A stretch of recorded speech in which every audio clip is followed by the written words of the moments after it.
Naibalik na sa kanyang mga magulang ang sanggol na kinuha sa isang ospital sa Lingayen, Pangasinan na ibinalita namin kahapon. Nananawagan pa rin ang pamilya na panagutin ang mga sangkot sa pagkuha sa kanya. Nasa kustodiya na ng Lingayen Police ang babaeng nagpanggap na nurse na kumuha sa sanggol sa ospital. Hindi muna siya iniharap sa media.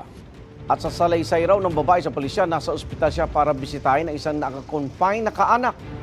Nilapitan umano siya ng ilang kaanak ng sanggol at kinumbisi raw siyang kunin ng baby kapalit ng 5,000 piso.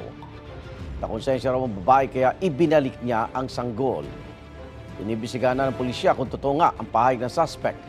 Nihanda ng reklamong isasampa sa kanya. Igan, mauna ka sa mga balita, mag-subscribe na sa GMA Integrated News sa YouTube para sa iba't ibang ulat sa ating bansa.